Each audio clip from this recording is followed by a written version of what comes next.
Votre chien vous grogne dessus lorsque vous vous approchez de sa gamelle, de ses jouets, voire de son canapé.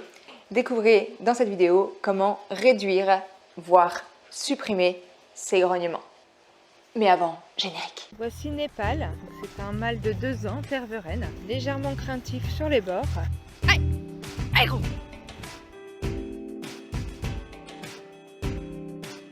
Instant détente.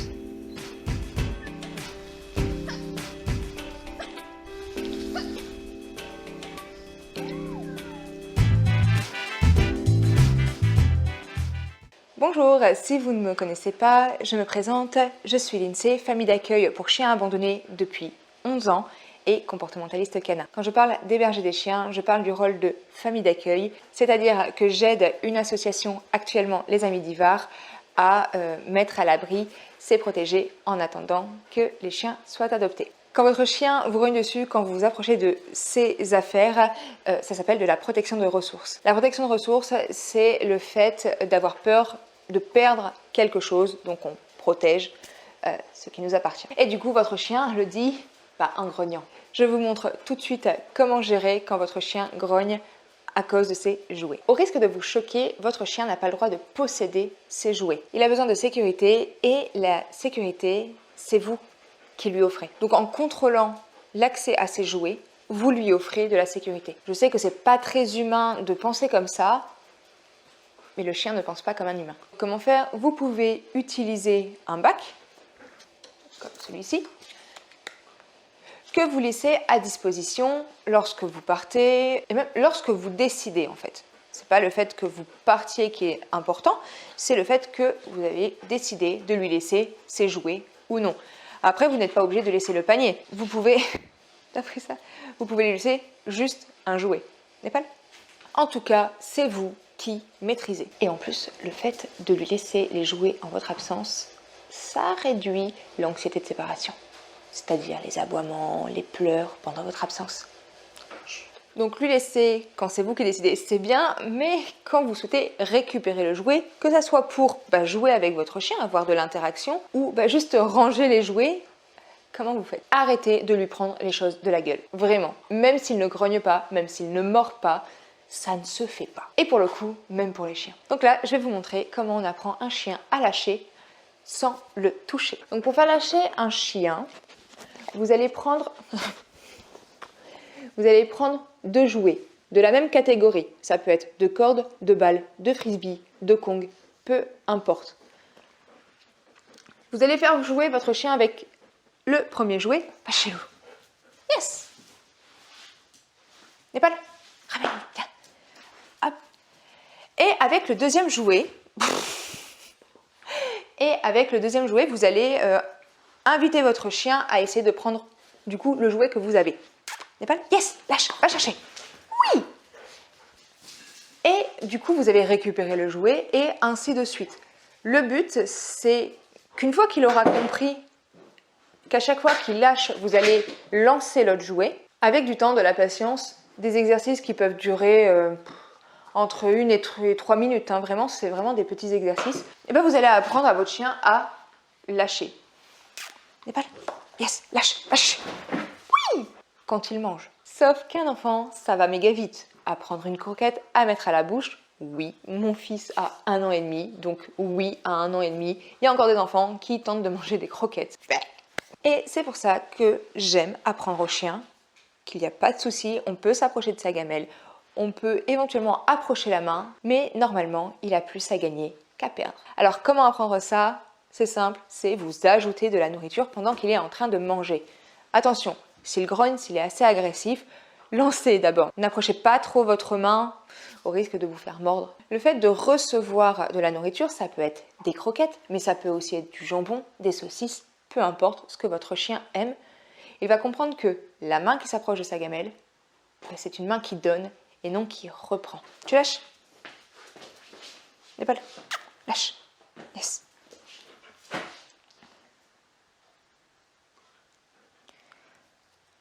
Alors vous pouvez aussi utiliser des friandises. Le chien va vite lâcher, n'est-ce pas Loulou? Okay. Alors il y a 2 exercices à mettre en place pour réduire la protection de ressources. Donc il y en a une où c'est apprendre, on va dire, la gestion de la frustration. Et l'autre, c'est d'apprendre qu'en cédant, il a mieux à gagner. Donc là, je vous explique. Par exemple, là, on va travailler la frustration. Donc la frustration, on va faire quoi? Hop, des morceaux de saucisse. Bon, normalement, j'ai une découpe, une autre découpe, mais là, j'ai un peu la flemme. Assis, Népal, assis. Allez. Good boy, pas à bouger. Voilà. Et le but, en fait, c'est quand il approche,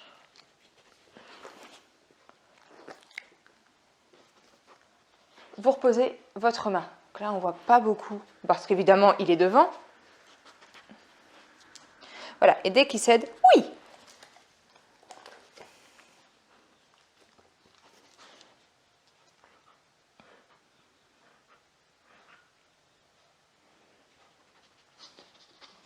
Donc il se peut que votre chien va lécher votre main, gratter.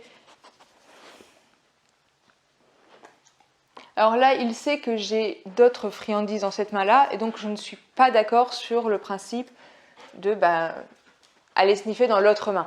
Le but, c'est qu'il cède. Oui.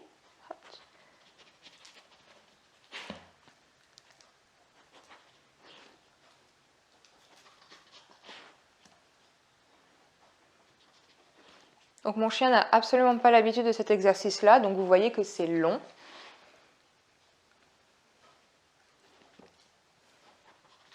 En fait, dès qu'il regarde ailleurs, je relève un petit peu la main. Oui! Là, le fait qu'il ne saute pas dessus, je récompense. Après, vous allez juste demander à votre chien d'être plus attentif plus longtemps, ne pas prendre la saucisse plus longtemps. Il y a une autre technique, c'est de montrer à votre chien qu'il est plus gagnant à ne pas aller chercher le morceau de saucisse. Donc là, je lui montre.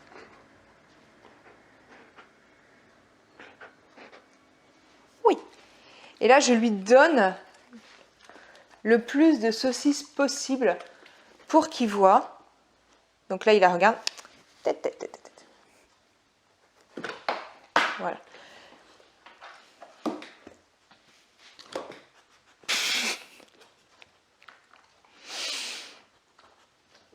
Je t'aime quand même pas.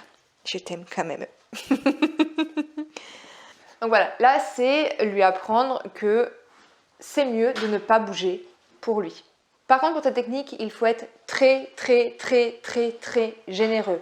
Donc coupez bien vos saucisses en mini morceaux parce que sinon ça va vous coûter un bras quand même. C'est bien mon chien. Et pour finir, le canapé.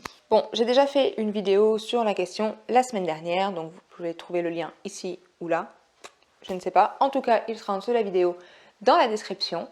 Vous pouvez regarder pour avoir les exemples parce que je ne vais plus rebouger mon canapé. Oui, pour la vidéo, j'avais bougé mon canapé pour tourner plus facilement. Je vais quand même vous donner 2 conseils si vous avez la flemme de regarder une autre vidéo ou que vous n'avez pas le temps. 1. Ne vous mettez pas en face de votre chien. Soyez de profil. Hop, du coup, profil. Soyez pas en face, mais de profil. Ça invite le chien à descendre et surtout ça apaise les tensions. Le fait d'être face au chien, c'est quelque chose d'agressif. C'est comme si vous vous postez face à une personne dans la rue. On va dire que vous croisez une personne, si vous êtes en face, bon, soit elle va se recroqueviller pour passer, ou soit elle va s'arrêter si vous ne laissez pas de la place. Alors que si vous vous mettez de profil, vous vous croisez tout simplement. Et le deuxième conseil est d'inviter plutôt qu'ordonner. C'est quand même beaucoup plus sympa pour votre chien de l'entendre comme ça. Allez, viens mon toutou, descends. Oui! Plutôt que tu descends tout de suite. Je ne sais pas ce que vous en pensez, mais en tout cas, moi je préfère la première version.